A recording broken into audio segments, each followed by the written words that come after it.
You know that moment when your calendar is wall to wall, Slack is screaming, your team is waiting on you, and you feel weirdly calm? Yeah, that's not leadership. That's your nervous system going, oh, familiar. We're back in the chaos spa. This is the Educated Survivor.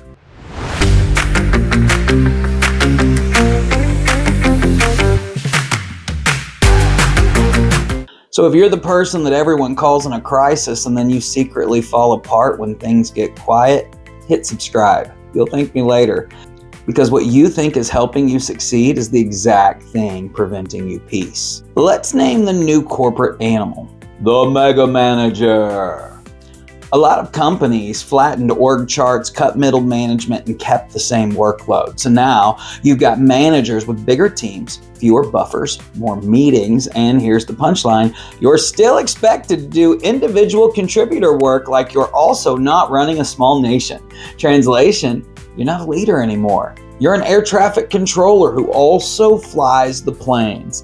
And if you grew up in chaos, this setup doesn't just exhaust you, it activates you, because your brain learned a long time ago, if I can track everything, I can stay safe. So in the boardroom, tracking everything looks a little something like this: controlling, over preparing, never delegating, polishing everything to death, and calling it high standards. Now, let's just be real for a second, okay? You might be awesome, but you're not high standard if that's your motif. You're high alert. This contradiction is melting leaders right now. The traits that get you promoted, vigilance, speed, responsiveness, perfection, stamina, are the traits that quietly ruin your leadership capacity. Because leadership is supposed to create clarity, but survival mode creates urgency, and urgency feels like competence until you notice the cost. You don't feel proud when you deliver. You feel relieved, like you just stopped a disaster. You can't really prove what's coming, and that's not ambition. That's threat prevention with a LinkedIn profile. Let's talk about the weirdest part. When things stabilize, let's be real, folks, you don't relax. You scan. Your brain goes, okay, what did we miss? Who's upset? What's the hidden agenda? What's about to break? Because calm used to be the moment right before something went wrong. In chaotic homes, quiet wasn't peaceful. Quiet was suspicious. So now at work, if your team is steady and things are running, your nervous system doesn't go, nice. It goes, we're exposed. And that's how you end up accidentally creating a chaos. Not because you're toxic, but because your body confuses intensity with safety.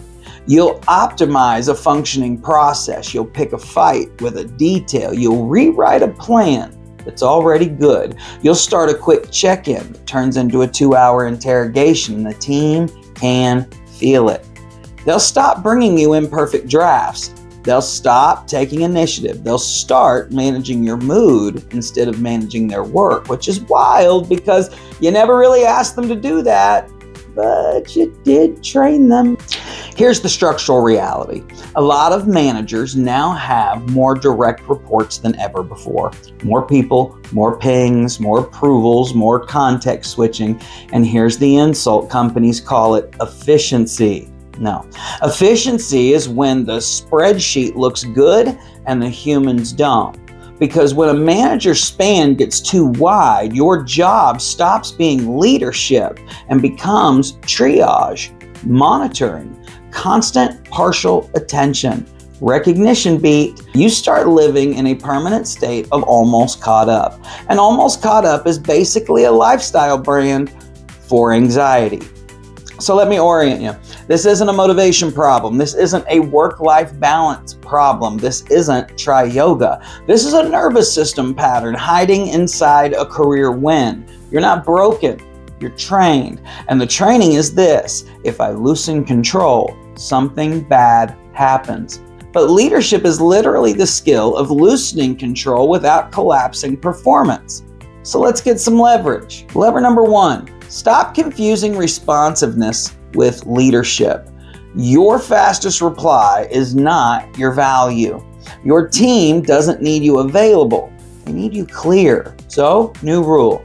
If a message triggers urgency, you don't answer it faster. You answer it slower and cleaner. Try this sentence. Here's the decision. Here's the owner. Here's the deadline. Here's what done means. That's leadership. Not, sure, at 11:47 p.m. because you don't know how to stop performing safety. You keep replying instantly because it proves you're useful. But you're not a defibrillator. You're a strategist. Lever number 2, delegate like it's exposure therapy. Delegation isn't a productivity move. Delegation triggers the exact fear you learned early. If I'm not doing it, it won't get done. And then I'll pay. So start with low stakes delegation on purpose, like a controlled burn.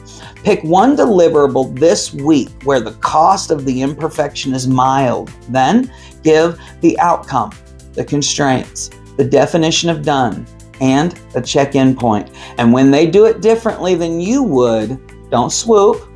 You breathe, because the goal isn't my way. The goal is the business survives without my nervous system running the company. Lever 3, install a no-fire drill operating system. Most overperformers run on adrenaline rituals. Last-minute pushes, late-night rescues, heroic saves, and you call it crushing it. Your body calls it normal. So you need a system that makes calm feel familiar. 2 practices. A weekly 30-minute decision cleanup. What decisions are stuck? Who owns them? What's the next action? A daily 10-minute closure ritual. Write down what's done, what's next, and what's not yours. Because your nervous system keeps you working when your brain already knows the plan. Let's call out the real villain here, shall we? The corporate culture that rewards visible suffering, where you're only taken seriously if you look stressed, where rest is treated like laziness and boundaries are treated like attitude.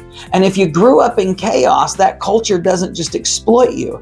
It feels like home. So you become the perfect employee, hyper-responsible, self-blaming, endlessly available, and quietly, you stop having a life. You don't need a new planner.